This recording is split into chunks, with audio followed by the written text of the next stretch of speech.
Bismillahirrahmanirrahim. Assalamualaikum warahmatullahi wabarakatuh. Selamat sore, salam sejahtera untuk kita semua.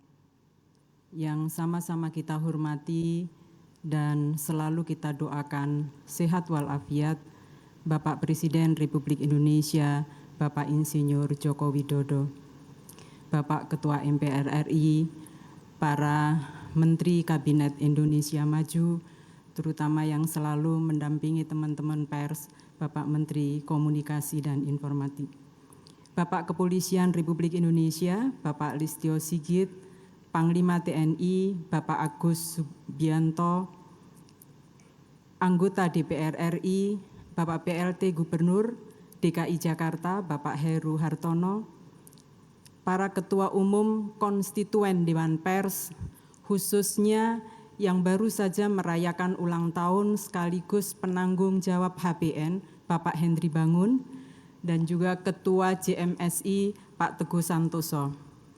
Para tokoh pers, para insan pers, para pemret, para senior pers, para duta besar dan pimpinan lembaga tinggi negara maupun lembaga swasta dan tokoh masyarakat, organisasi sosial, serta seluruh para undangan yang hadir pada hari ini, yang juga saya hormati Wakil Ketua Dewan Pers dan para sejawat anggota Dewan Pers.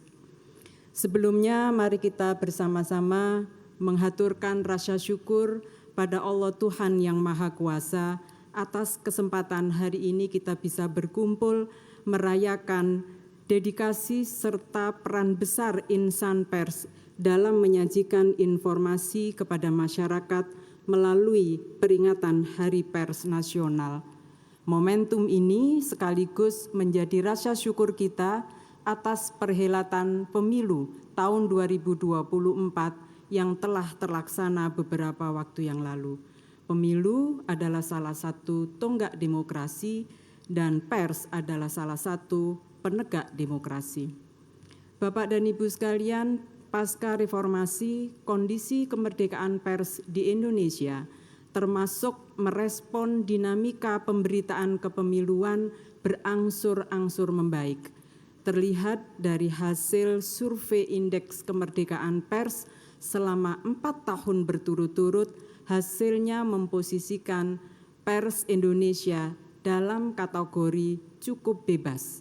Meskipun secara perolehan skor mengalami penurunan sebesar 6,31 poin dibandingkan tahun 2022. Terkait pemberitaan kepemiluan, ada 7 laporan yang 5 diantaranya sudah dapat diselesaikan. Bapak, Ibu, serta hadirin yang kami hormati, ada pekerjaan penting bagi perkembangan pers saat ini, bahkan ini akan menjadi PR di tahun-tahun mendatang. Yang pertama adalah dari sisi kualitas. Pers dituntut harus mampu menjawab kebutuhan publik akan pentingnya informasi yang akurat, inspiratif, dan dapat dipertanggungjawabkan. Peningkatan aduan produk pers sebesar 30% selama 5 tahun terakhir dapat dimaknai adanya ketidakpuasan publik pada karya jurnalisme, sekaligus mencerminkan kesadaran dan kepedulian publik terhadap pers. Laporan Reuters tahun 2023 juga menyebutkan adanya penurunan kepercayaan kepada pers secara global. Hanya 40% responden yang menjawab bahwa mereka percaya penuh pada pers. Hal ini sama juga yang dirasakan oleh wartawan sendiri, yang tercermin dari survei yang dilakukan oleh Jason kepada jurnalis dunia pada tahun 2022, bahwa wartawan sangat kesulitan menjaga kredibilitasnya sebagai sumber berita terpercaya atau melawan tuduhan berita palsu. Situasi ini tentu menantang pers untuk hadir sebagai penjernih informasi.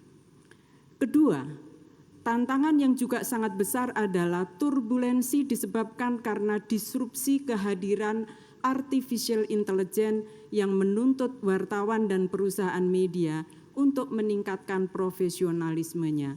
Pada tahun 2023, setidaknya ada lebih dari 800 orang pekerja pers yang terkena layoff atau pemutusan hubungan kerja, dan bisa lebih jika dihitung dengan perusahaan lokal media. Padahal pada saat yang bersamaan, media dituntut untuk meningkatkan sumber daya manusia dan infrastruktur agar mampu menerapkan artificial intelligence yang memastikan prinsip etika jurnalistik, perlindungan privasi, hak intelektual, dan mentaati hukum perlindungan data. Belum lagi platform digital yang berubah menjadi medium raksasa yang mengambil alih distribusi informasi, di mana porsi periklanan diserap oleh platform tanpa disertai sharing revenue yang memadai. Jika pemasukan media kian tergerus, bagaimana para insan pers dapat secara kontinu memberikan berita-berita berkualitas? Oleh karena itu patut disyukuri sekali lagi kepada Bapak Presiden Joko Widodo yang telah merespon dengan akan mengesahkan Perpres Publisher Rights. Sekali lagi terima kasih Bapak, mudah-mudahan ini bagian dari rasa keadilan bagi kawan-kawan jurnalis. Meskipun Undang-Undang Pers memberikan payung hukum perlindungan bagi pers, tetapi dukungan atas penegakan undang-undang ini masih belum signifikan. Fakta, masih banyaknya terjadinya kekerasan kepada wartawan, termasuk perusakan alat kerja dan serangan siber. Bahkan temuan AJI dan PR2 Media tahun 2022 menyebutkan kekerasan seksual berbasis digital yang khas dialami oleh wartawan perempuan mengalami peningkatan yang signifikan dengan nilai sebesar 82,6%. Belum lagi ada catatan atas hubungan kerja di dalam lingkungan perusahaan pers yang masih diskriminatif, membuat wartawan kehilangan idealisme. Bapak Presiden dan para hadirin sekalian yang kami hormati, momentum kali ini juga didedikasikan agar kita semua mengingat peristiwa tahun 1998, agar upaya menutup kebebasan berpendapat tidak lagi terjadi. Kriminalisasi wartawan dengan menggunakan Undang-Undang ITE atau KUHP yang menunggu waktu 2 tahun lagi diberlakukan agar bisa dimitigasi dan tidak berulang. Berbagai upaya telah dilakukan oleh Dewan Pers bersama dengan konstituen, di antaranya membangun kesepahaman bersama antara Dewan Pers dan Kepolisian Republik Indonesia, terima kasih Bapak Kapolri, bahwa karya jurnalisme bukan objek pemidanaan.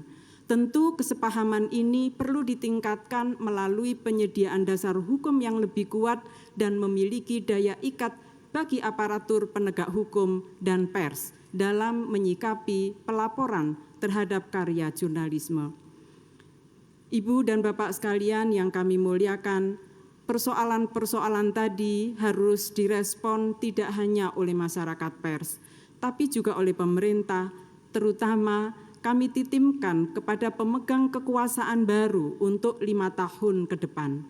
Kami telah meminta komitmen kepada para pasangan calon presiden dan wakil presiden untuk menjamin kemerdekaan pers. Kebetulan paslon nomor 1, paslon nomor 2, dan paslon nomor 3 sudah menandatangani deklarasi untuk menjamin kebebasan pers di masa kepemimpinan 5 tahun ke depan. Kami berharap siapapun yang terpilih nanti sebagai pemimpin Indonesia di tahun 2024-2029 akan memberikan dukungan sistemik bagi pers untuk mendongkrak demokrasi sebagaimana yang selama ini berjalan. Dengan demikian, pers tetap mampu menjalankan perannya menjadi pencerah dan penggugah kesadaran publik untuk menjadi bangsa yang dewasa dalam berdemokrasi, tumbuh dan bekerja secara independen tanpa ancaman kekerasan dan kriminalisasi agar negara Indonesia demokrasi dapat terus terwujud. Terima kasih. Saya ingin menutup kali ini Bapak Presiden dengan pantun, karena di Medan yang lalu saya tidak bisa berpantun. kain batik, kain kemben, selendang sutra, sari menari. Peran media harus selalu independen sebagai bentuk cinta insan pers pada negeri. Terima kasih. Wassalamualaikum warahmatullahi wabarakatuh.